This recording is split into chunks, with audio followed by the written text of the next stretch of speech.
Hello dear students. इस video में हम लोग बिहार बोर्ड वर्ग 7वीं का नई पुस्तक विषय विज्ञान का पाठ 1 जिनका नाम है पादपों में पोषण, इनका हम लोग प्रश्न उत्तर करने वाले हैं इस वीडियो में। इनसे पहले हम आप लोगों को बताना चाहेंगे कि इससे आप लोगों को एक बार पढ़ लेना है। इससे जब आप लोग एक बार पढ़ लेते हैं तो प्रश्न उत्तर करवाएंगे तो उसे आप लोगों को समझने में आसानी होगी। तो चलिए इनका हम लोग प्रश्न उत्तर को करते हैं। तो यहाँ पर देखिए पाठ 1 का अभ्यास के प्रश्न 1 में कह रहा है जीवों को खाद्य की आवश्यकता क्यों होती है। प्रश्नों को समझिए, प्रश्न में क्या कह रहा है। प्रश्न कह रहा है जीवों को खाद्य यानी भोजन की आवश्यकता क्यों होती है। तो देखिए इसका उत्तर आपके बुक में ही दिया हुआ है, यहाँ पर समझिए। यहाँ पर देखिए आपके बुक में ही दिया हुआ है इसका उत्तर। देखिए जीवों को खाद्य की आवश्यकता क्यों होती है। शरीर की वृद्धि एवं रखरखाव तथा ऊर्जा प्राप्ति के लिए जो है जीवों को खाद्य की आवश्यकता यानी भोजन की आवश्यकता होती है। इसी को मैंने अपनी भाषाओं में लिखा है, उसको हम आप लोगों को दिखाते हैं। यहाँ पर देखिए आपको किस तरह से उत्तर लिखना है। तो यहाँ पर देखिए आप लोगों को इस तरह से इसका उत्तर लिखना है। यहाँ पर देखिए हमने इसका उत्तर लिखा हुआ है, इसे आप लोग समझिए।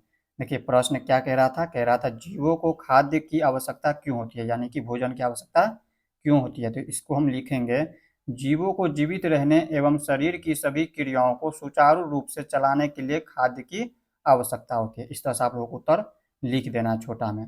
अब इसी तरह से देखिए प्रश्न 2 में क्या कह रहा है। देखिए प्रश्न 2, तो यहाँ पर देखिए प्रश्न 2 में क्या कह रहा है। कह रहा है परजीवी एवं मृतजीवी में अंतर स्पष्ट कीजिए। परजीवी और मृतजीवी में क्या करना है, अंतर स्पष्ट करना है, यानी कि इन दोनों में क्या अंतर है, परजीवी में और मृतजीवी में क्या अंतर है, ये आप लोग को बताना है। तो देखिए इसका उत्तर हमने यहाँ पर लिखा हुआ है, इसे आप लोग को हम समझा रहे हैं।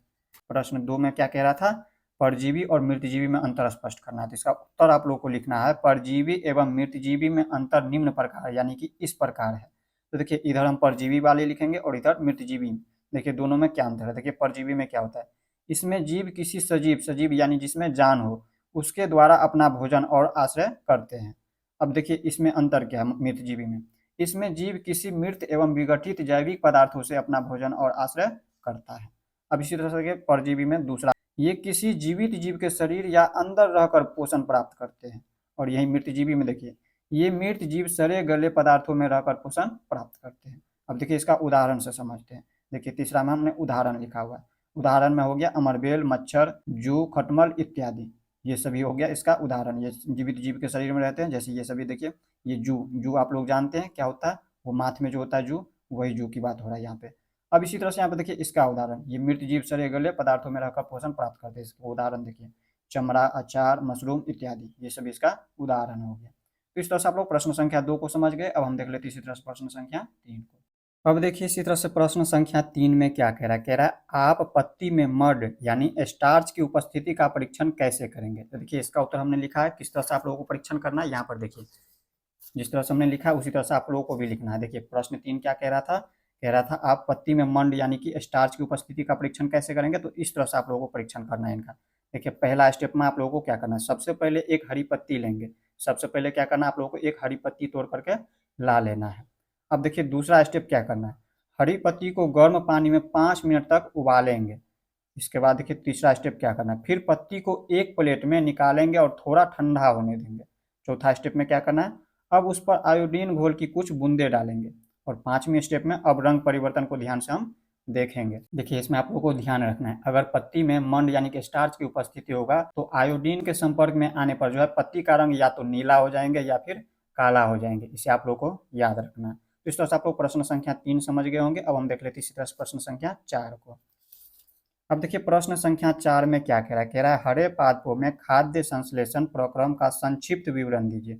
प्रश्नों को समझिए। प्रश्न में कह रहा है हरे पादपों में खाद्य यानी कि भोजन, भोजन संश्लेषण या फिर प्रकाश संश्लेषण जिसे आप लोग कह सकते हैं, प्रकाश संश्लेषण प्रक्रम का संक्षिप्त, संक्षिप्त का मतलब होता है छोटा विवरण देना, छोटा में इसका उत्तर देना है। तो देखिए इसका उत्तर हमने यहाँ पर लिखा हुआ है, इसे आप लोग हम समझा दे रहे हैं। तो यहाँ पर समझिए प्रश्न 4 का उत्तर। तो देखिए इस तरह से इसका उत्तर लिखना आप लोगों को। क्या कह रहा था प्रश्न, कह रहा था हरे पादपों में खाद्य संश्लेषण प्रक्रम का संक्षिप्त विवरण दीजिए। तो देखिए इसका उत्तर हम लिखेंगे प्रकाश संश्लेषण वह प्रक्रिया है जिसके द्वारा हरे पादप सूर्य के प्रकाश की सहायता से जल और कार्बन डाइऑक्साइड से अपना भोजन यानी कि ग्लूकोज बनाते हैं। अब देखिए इसके बाद इससे आगे आप लोगों को इसका प्रक्रिया देखना है। प्रकाश संश्लेषण की क्रिया निम्न प्रकार से होती है, इस प्रकार से इनका क्रिया होती है। इसके बाद देखिए इसी को हम छोटा में इस तरह से भी लिख सकते हैं, कार्बन डाइऑक्साइड का यहाँ पे CO2 होता है प्लस जल के लिए H2O और सूर्य का प्रकाश क्लोरोफिल, और यहाँ पे देखिए इस तरह से कार्बोहाइड्रेट का होता है सूत्र C6H12O6 प्लस ऑक्सीजन का O2। इस तरह से भी लिख सकते हैं, या तो इस तरह से लिख दीजिए या फिर इस तरह से लिख दीजिए। ये हमारा प्रश्न संख्या 4 का उत्तर था। अब हम देख लेते इसी तरह से प्रश्न संख्या 5 को। अब देखिए प्रश्न संख्या 5 में क्या कह रहा है, किसी प्रवाह चित्र की सहायता से दर्शाइए कि पादप भोजन के मूलभूत स्रोत है। अब देखिए हमें प्रवाह चित्र के माध्यम से क्या करना है, यानी कि सहायता से क्या करना है, दर्शाना है, यानी कि दिखाना है आप लोगों को पादप भोजन के मूलभूत स्रोत। तो देखिए इसका हम आकृति आपके बुक में ही दिया हुआ है, उसे आप लोगों को हम समझा दें। तो यहाँ पर देखिए प्रश्न संख्या 5 के लिए क्या करना है, आप लोगों को इस चित्र को बना देना है। प्रश्न संख्या 5 में क्या करना है, इस चित्र को दर्शा देना है। ये प्रश्न संख्या 5 का उत्तर हो जाएंगे। अब हम देख लेते हैं इसी तरह से प्रश्न संख्या 6। अब देखिए इसी तरह से प्रश्न संख्या 6 में क्या कह रहा है, प्रश्न संख्या 6 में कह रहा है रिक्त स्थानों की पूर्ति कीजिए। प्रश्न समझिए, कह रहा है रिक्त स्थान। रिक्त स्थान का मतलब होता है खाली जगह, और पूर्ति, पूर्ति का मतलब होता है भरना, यानी कि खाली जगह को क्या करना है, भरना है। जैसे प्रश्न संख्या 6 का क नंबर में देखिए यहाँ पे खाली जगह है, तो इसे आप लोगों को भरना है। अब भरना क्या है, तो भरना जो प्रश्न कह रहा है उसके अनुसार है। तो प्रश्न समझिए क्या कह रहा है, प्रश्न 6 का क नंबर में कह रहा है क्योंकि हरे पादप अपना खाद्य स्वयं बनाते हैं इसलिए उन्हें डाइस कहते हैं। उन्हें क्या कहते हैं, देखिए हरे पादप जो है अपना खाद्य यानी कि भोजन स्वयं बनाते हैं, इसलिए हम उसे स्वपोषी कहते हैं। क्या कहते हैं, स्वपोषी। से लिख देना आप लोग को स्वपोषी। इस तरह से उसका उत्तर लिखना। अब देखिए इसी तरह से ख नंबर में क्या कह रहा है, कह रहा है पादपों द्वारा संश्लेषित खाद्य का भंडारण डाइस के रूप में किया जाता है। किसके रूप में किया जाता है, ये हमारा मंड यानी कि स्टार्च के रूप में किया जाता है। यहाँ पर हम लिख देंगे मंड, मंड या फिर लिख दीजिए स्टार्च। इस तरह से स्टार्च, ये हो गया इसका उत्तर। अब इसी तरह से देखिए गौ में कह रहा है प्रकाश संश्लेषण के प्रक्रम में जिस वर्णक द्वारा सौर ऊर्जा संग्रहित की जाती है उसे डाइस कहते हैं, उसे हम लोग क्लोरोफिल कहते हैं। क्या कहते हैं, प्रकाश संश्लेषण के प्रक्रम में जिस वर्णक द्वारा जो है ऊर्जा संग्रहित की जाती है उसे हम लोग क्लोरोफिल कहते हैं। तो यहाँ पर लिख देंगे क्लोरोफिल, क्लोरोफिल। इस तरह से आप लोग को उत्तर लिख देना है।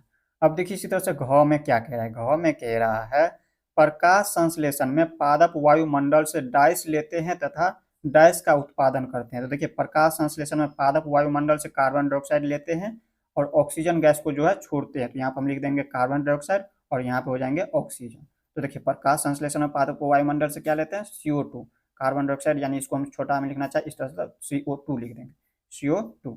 अब देखिए यहाँ पे ऑक्सीजन जो है वो उत्पादन करते हैं, यहाँ पे देखिए उत्पादन करते हैं, तो इसमें हम लिख देंगे O2। इस तरह से आप लोग को लिख देना है। इसी को आप लोग चाहे तो इस तरह से भी लिख सकते हैं, हिंदी में लिखना चाहे तो ऑक्सीजन लिख दीजिए और यहाँ पर लिख दीजिए कार्बन डाइऑक्साइड। तो इस तरह से प्रश्न संख्या 6 को समझ गए। अब हम देख लेते हैं इसी तरह से प्रश्न संख्या 7 को। देखिए प्रश्न 7 में क्या कह रहा है, कह रहा है निम्न कथनों से संबंध परिभाषिक शब्द बताइए। इनसे संबंधित परिभाषित शब्द आप लोगों को बताना है। तो देखिए पीत दुर्बल तने वाला परजीवी पादप हमारा क्या कहलाते हैं, तो देखिए पीत दुर्बल तने वाले परजीवी पादप को हम लोग अमरबेल कह सकते हैं, अमरबेल, इसे हम कहते हैं अमरबेल। ये हमारा अमरबेल होता है। इस तरह से लिख देना है उत्तर। अब देखिए इसी तरह से ख नंबर में क्या कह रहा है, देखिए प्रश्न संख्या 7 का ख में कह रहा है एक पादप जिसमें स्वपोषण एवं विषम पोषण दोनों ही प्रणाली पाई जाती है उसे हम क्या कहते हैं, तो वो हमारा कीटभक्षी पौधा होता है। क्या होता है, कीटभक्षी पौधा। तो यहाँ पर इसका उत्तर, ख का उत्तर हो जाएंगे कीटभक्षी पौधा। यहाँ पर लिख देना है कीटभक्षी पौधा या पौधे, इस तरह से लिख दीजिए। वो हमारा कौन सा शब्द होता है, कीटभक्षी पौधे होते हैं। देखिए अब ग में कह रहा है वे रंध्र जिनके द्वारा पत्तियों में गैसों का आदान प्रदान यानी विनिमय होता है वो हमारा क्या होता है, देखिए वो हमारा रंध्र होता है। रंध्र यानी अंग्रेजी में कहे तो स्टोमा, रंध्र, इसको अंग्रेजी में लिखेंगे स्टोमा, स्टोमा। ये हो गया इसका उत्तर। अब इसी तरह से देखिए प्रश्न 8 में क्या कह रहा है, कह रहा है सही उत्तर पर सही का चिन्ह लगाइए।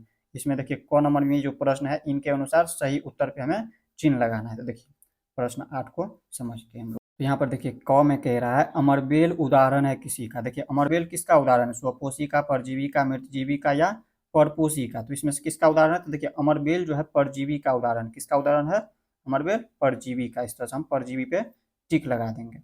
अब इसी तरह से यहाँ पे देखिए दूसरा प्रश्न, यहाँ पे देखिए 8 का ख नंबर में कह रहा है कीटों को पकड़कर अपना आहार बनाने वाले पादप का नाम है। देखिए कीटों को पकड़कर जो है अपना आहार बनाने वाले यानी अपना भोजन बनाने वाले कीटों का नाम बताना है। तो वो हमारा होता है घटपर्णी। वो हमारा क्या होता है, घटपर्णी। इसको हम पिचर पादप भी बोलते हैं। तो इस तरह से आप लोग प्रश्न संख्या 8 को समझ गए। अब हम देख लेते हैं इसी तरह से प्रश्न संख्या 9 को।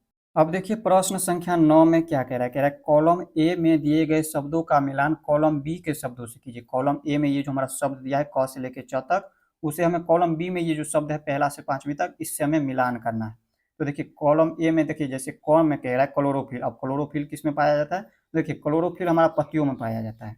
यहाँ पे देखिए इसका उत्तर हो जाएंगे पहला का, क का जो है हमारा 4 नंबर हो जाएंगे। यहाँ पे कॉलम ए को हम कॉलम बी से मिला दें इस तरह से, ये हमारा क का हो जाएंगे 4 नंबर। क्लोरोफिल जो है पत्तियों में पाया जाता है, इस तरह से मिला देंगे। अब देखिए यहाँ पे ख में दिया नाइट्रोजन। अब देखिए नाइट्रोजन को हम किससे मिलाएंगे? तो देखिए इसमें हमें नाइट्रोजन को किससे मिलाना है? देखिए नाइट्रोजन को हमें जीवाणु से मिलाना। क्यों मिलाना है? तो देखिए कुछ जीवाणु जो है नाइट्रोजन का स्थिरीकरण करते हैं, इसलिए हमें नाइट्रोजन को जीवाणु से मिला देना है इस तरह से।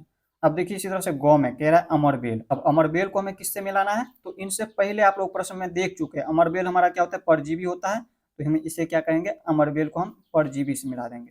यहाँ पे परजीवी से क्या करना है? इस तरह से मिला देना है। अब देखिए इसके बाद जंतु। अब ये जंतु देखिए जंतु क्या होता है? तो देखिए जंतु जो है हमारा परपोषित होता है। जंतु क्या होता है? हमारा परपोषित होता है। जंतु जो है अन्य जीव पर निर्भर होते हैं, इसलिए हमें इसे परपोषी कहते हैं। क्या कहते हैं? परपोषी। तो हम जंतु को परपोषी से मिलाएंगे। अब देखिए लास्ट बच गया कीटभक्षी। कीटभक्षी जो कि हमारा घटपर्णी पिचर पादप है, ये भी आप लोग देख चुके हैं। इस तरह का प्रश्न आप लोग देख चुके थे। यहाँ पे हमें कीटभक्षी को मिला देना है घटपर्णी पिचर पादप से। अब इस तरह से हमने प्रश्न संख्या 9 को समझ लिया। अब हम देख लेते हैं इसी तरह से प्रश्न संख्या 10 को। देखिए प्रश्न 10 में क्या कह रहा है, यहाँ पर समझिए प्रश्न संख्या 10 में क्या कह रहा है। कह रहा है निम्न कथनों में से सत्य एवं असत्य कथन का चयन कीजिए। ये जो हमारा क से लेकर घ तक कथन दिया हुआ है, इसमें से सत्य कथन पे हमें सत्य लगाना है और असत्य कथन पे हमें बताना ये असत्य है। तो देखिए प्रश्न समझिए 10 का क में कह रहा है कथन, प्रकाश संश्लेषण में कार्बन डाइऑक्साइड मुक्त होती है। देखिए इस तरह का भी प्रश्न आप लोग देख चुके हैं। प्रकाश संश्लेषण में कार्बन डाइऑक्साइड नहीं मुक्त होती है, वहां पर हमें ऑक्सीजन मुक्त होती है। तो यहाँ पर हम क्या कहेंगे? इसलिए जो कथन है ये हमारा गलत है, ये हमारा असत्य कथन हो जाएंगे। इसमें लिख देंगे असत्य। प्रकाश संश्लेषण में ऑक्सीजन मुक्त होती है, ना कि कार्बन डाइऑक्साइड। ये हमारा गलत कथन है, हमारा असत्य हो जाएंगे। अब देखिए ख में क्या कह रहा है? कह रहा है ऐसे पादप जो अपना भोजन स्वयं संश्लेषित करते हैं मृतजीवी कहलाते हैं। देखिए ऐसे पादप जो अपना भोजन स्वयं संश्लेषित करते हैं उसे हम लोग परजीवी कहते हैं, ना कि मृतजीवी। तो ये हमारा मृतजीवी दिया हुआ है, तो ये भी हमारा कथन क्या हो जाएंगे? असत्य हो जाएंगे। दूसरा कथन भी क्या हो जाएंगे? असत्य। अब देखिए तीसरा क्या कह रहा है? कह रहा है प्रकाश संश्लेषण का उत्पाद प्रोटीन नहीं है। प्रकाश संश्लेषण का उत्पाद प्रोटीन है या नहीं? तो देखिए प्रकाश संश्लेषण के माध्यम से जो हम लोग ग्लूकोज और ऑक्सीजन का उत्पाद करते हैं, बट इसमें कह रहा है प्रोटीन नहीं है, ये हमारा कथन असत्य हो जाएंगे। असत्य। अब इसी तरह से देखिए घ में कह रहा है प्रकाश संश्लेषण में सौर ऊर्जा रासायनिक ऊर्जा में रूपांतरित हो जाता है। बिल्कुल सही है, यहाँ पे प्रकाश संश्लेषण में सौर ऊर्जा जो है रासायनिक ऊर्जा में रूपांतरित हो जाता है, तो ये हमारा सत्य हो जाएंगे। ये जो कथन है ये सत्य कथन है। तो इस तरह से प्रश्न संख्या 10 को समझ गए आप लोग। अब देखिए 11 नंबर कथन में क्या कह रहा है। अब देखिए प्रश्न संख्या 11 में क्या कह रहा है। कह रहा है सही विकल्प चुने। अब सही विकल्प इसमें से चुना है। देखिए जैसे प्रश्न संख्या 11 है, इसका 4 विकल्प है, इसमें से सही विकल्प आप लोगों को चुनना है। तो देखिए प्रश्न क्या कह रहा है। कह रहा है पादप के किस भाग द्वारा प्रकाश संश्लेषण हेतु वायु से कार्बन डाइऑक्साइड ली जाती है? तो वो हमारा रंध्र के द्वारा ली जाती है। किसके द्वारा? रंध्र के द्वारा। प्रश्न 11 को थोड़ा सा हम अच्छा से समझा दे रहे हैं, यहाँ पर समझिए। रंध्र जो है पत्तियों की निचली सतह पर पाए जाने वाले छोटे छिद्र होते हैं, जिसके माध्यम से हम लोग क्या करते हैं? प्रकाश संश्लेषण हेतु कार्बन डाइऑक्साइड लेते हैं। अब इसी तरह से देखिए 12 प्रश्न में क्या कह रहा है, 12 नंबर को इसको समझिए। कह रहा है वायुमंडल से मुख्यतः जिस भाग द्वारा पादप कार्बन डाइऑक्साइड प्राप्त करते हैं वह है, वो क्या है? वो हमारा पत्तियां है। वह इसका उत्तर सही हो जाएंगे। इसमें आप लोग को ध्यान रखना है पत्तियों की सतह पर जो है रंध्र नामक छोटे छिद्र होते हैं, इन्हीं के माध्यम से हम क्या करते हैं? पादप में वायुमंडल से कार्बन डाइऑक्साइड गैस लेते हैं। तो इस तरह से इसका क्या उत्तर हो जाएंगे? घ। तो इस तरह से आप लोग प्रश्न संख्या 12 तक इस वीडियो में देख लिया। पार्ट 1 खत्म हो चुका है। नेक्स्ट वीडियो में हम लोग पार्ट 2 को देखने वाले हैं। तो मिलते हैं नेक्स्ट वीडियो में। जय हिंद।